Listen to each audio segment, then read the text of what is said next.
Bonjour à tous, c'est Ejohan. Aujourd'hui, on se retrouve pour parler du Grand Prix du Japon. Avec à la fin la victoire de Verstappen qui, par la même occasion, remporte son deuxième titre, mais bon, dans des conditions un peu particulières. Mais avant de revenir justement sur cette course, je vous laisse découvrir le classement.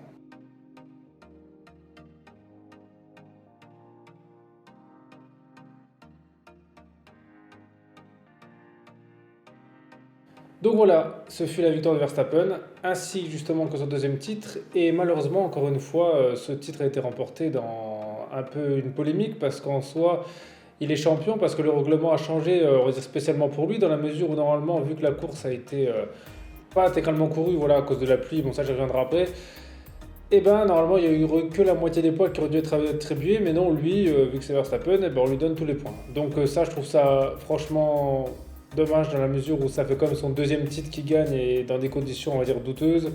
Alors que cette année, il dominait tellement qu'il n'avait pas besoin de ça, c'est vrai qu'ils auraient pu attendre le Grand Prix prochain. Parce qu'en soi, on va dire qu'on l'aime ou qu'on l'aime pas. Mais quand on voit un pilote qui gagne à chaque fois dans des conditions comme ça, malheureusement, je pense que ça entache un peu plus son image parce que c'est vrai que c'est moins glorieux que si vraiment il s'était battu et qu'il n'y a pas eu de problème. Parce que quand Hamilton il gagnait tous ses titres, j'ai pas le souvenir justement d'avoir une polémique comme ça, qui avait des règlements qui changeaient spécialement pour lui. Et en plus, justement, il est champion parce que justement Leclerc a été pénalisé et est tombé à troisième place pour quelque chose que certains ont fait pire et n'ont pas été pénalisés. En fait, c'est très simple, il a coupé un virage. Il a pris 5 secondes et juste pour rappeler un petit truc, au dernier Grand Prix de Singapour qui était sous la pluie, au départ, Verstappen a fait exactement pareil, il a coupé justement un virage complet et lui il n'a rien eu. Voilà, pas été pénalisé, mais bon voilà, à mon avis je pense que le règlement n'est pas le même pour tout le monde. Et pour moi ça gâche un petit peu justement, on va dire, le sacre de quelqu'un, parce que même si cette année il aurait été champion, ça aurait été mieux qu'il soit champion, on va dire proprement, parce que là ça va comme deux titres qui gagnent pas propres. Et quand on voit ça, honnêtement, la question qu'on pourrait se poser c'est à quoi ça sert de faire des règlements si ils changent à la dernière minute? Voilà, au bout d'un moment, quand on écrit des choses noir sur blanc et que ça change, bah, dans ce cas, limite, autant faire un règlement à la carte à chaque course parce que là, il n'y a pas de, y a pas de suite logique. Enfin, heureusement, justement, que c'est un titre qui était largement gagné, voilà, que Leclerc, de toute façon, n'aurait pas pu le gagner. Parce que si ça aurait été comme la dernière au point près, à mon avis, je pense qu'il y aurait eu d'autres répercussions. Donc voilà, après sur ce, je vais clore la petite parenthèse, on va dire championnat du monde. Donc sinon, sur le reste de la course, eh ben, Verstappen, il l'a gagné, mais d'une facilité, voilà, ça m'étonne même parce que justement, vu que la course, elle a duré à peu près, voilà, je crois, 40 minutes, quelque chose comme ça, eh ben, il a mis plus de 20 secondes à Leclerc. Et c'est comme abusé parce que même si Ferrari a fait une petite erreur dans les stands, honnêtement, c'est pas ça qui a coûté les 20 secondes. Et je comprends pas, je sens comment elle peut marcher autant la Red Bull, surtout comparé aux autres. Voilà, quand on voit Perez qui galérait parce que lui aussi, il a mis 20 secondes. Leclerc, c'est vrai que la Ferrari, on dirait qu'elle marchait moins avec les pneus intermédiaires. Je sais pas si les pneus qui se faisaient plus vite ou les pneus pluie marchaient mieux. Parce que c'est vrai qu'avec les pneus pluie, Leclerc il se débrouillait beaucoup mieux. Voilà, il était pas loin de lui, en tout cas il le tenait. Là, les pneus intermédiaires, c'était vraiment une catastrophe. Alors je sais pas si c'est la Ferrari ou les pneus qui fonctionnent pas avec, mais voilà, ça a été un peu dommage. Donc voilà, il aurait même pu prendre le luxe de faire un autre arrêt Verstappen pour mettre des nouveaux pneus pour faire le meilleur temps en course, mais bon, il a pas pris le risque. Honnêtement, il aurait eu le temps de faire ça parce que là, au moins, il aurait été sûr d'être champion et il y aurait peu de contestation possible, mais bon. Donc ensuite, le deuxième, bah, c'était Perez, hein, c'est pas Leclerc. Parce que Leclerc, justement, s'est fait pénaliser de 5 secondes pour avoir coupé un virage alors qu'il était devant au moment où il l'a coupé. Et en soi, à l'endroit où il le fait, honnêtement, Perez n'aurait jamais pu doubler.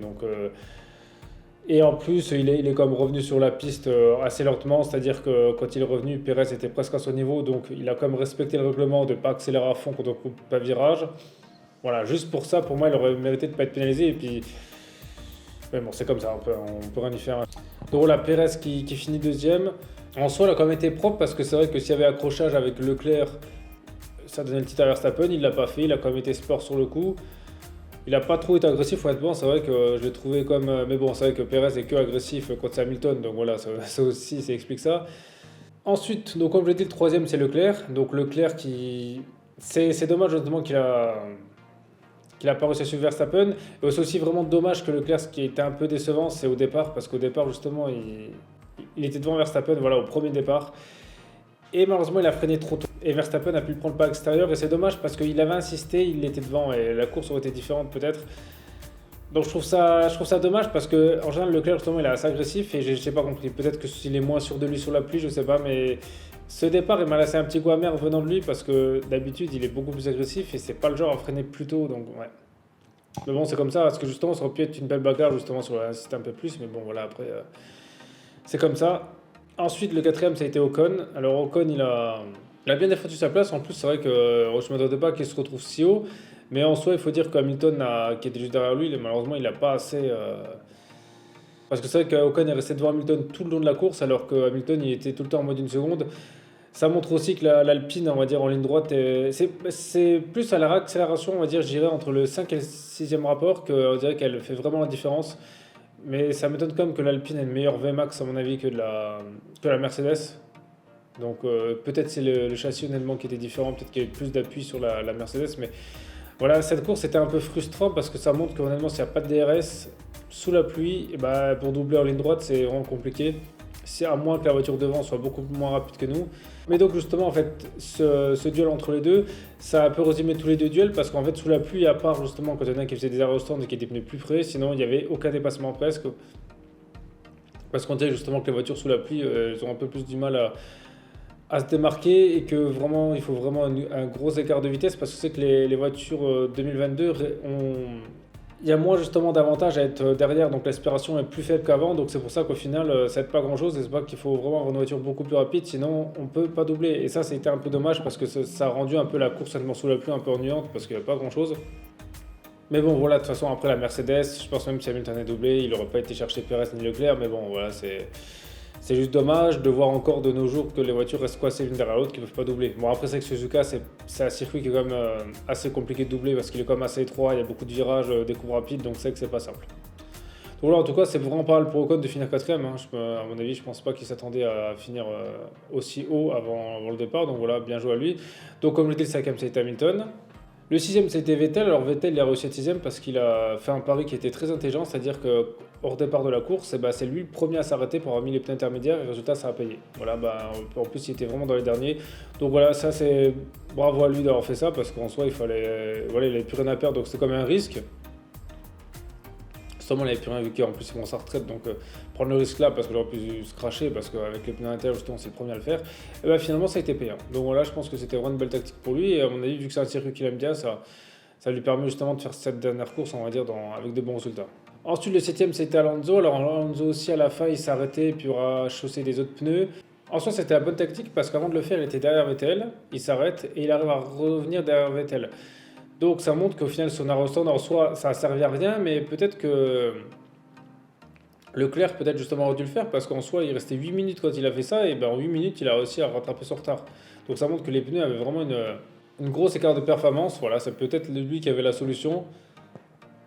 Mais je pense qu'Alonso aurait dû faire ça un peu avant. Voilà, à mon avis, il aurait peut-être fait ça un tour avant ou deux, et à mon avis, il était dans Vettel. Mais bon. Ensuite, le huitième, c'était Russell. Alors, Russell, c'est encore une course, justement, il est pas dedans parce que c'est vrai qu'après ce qu'il a fait à Singapour, que c'était vraiment une catastrophe. Et là, honnêtement, il était comme limite, hein, c'était pas exceptionnel non plus.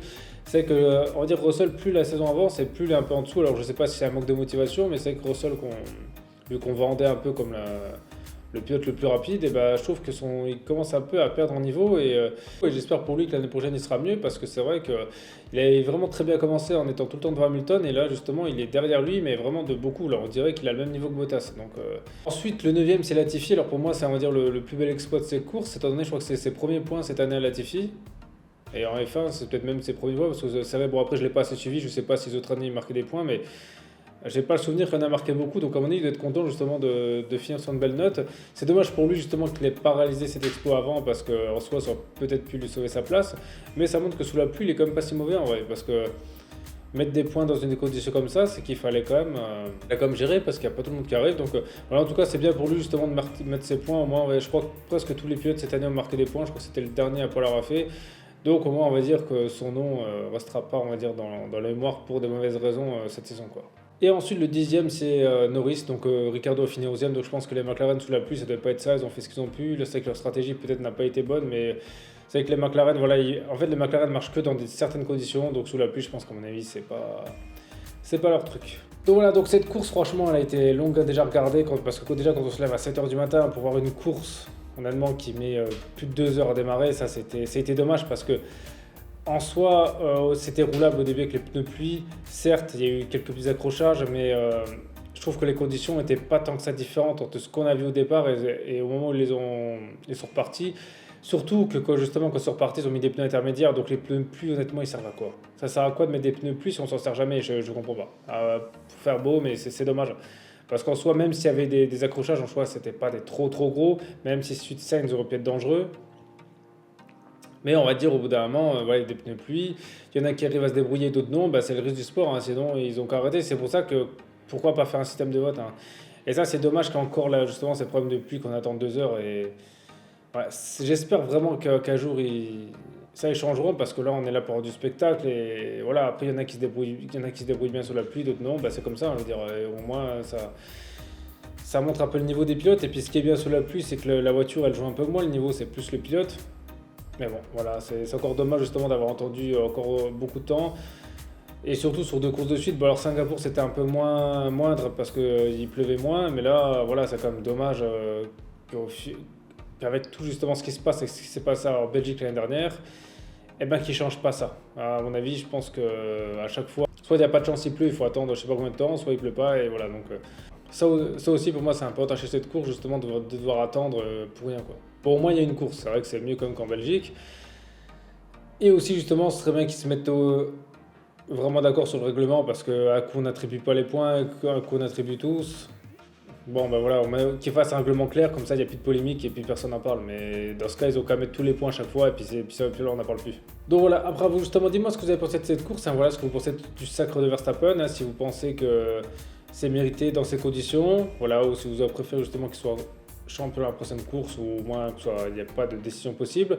Ce que vous avez pensé aussi justement du retard de la pluie et de la course en général. Et sinon, merci à tous d'avoir regardé cette vidéo, c'était Edouard, on se retrouve très vite pour une prochaine vidéo.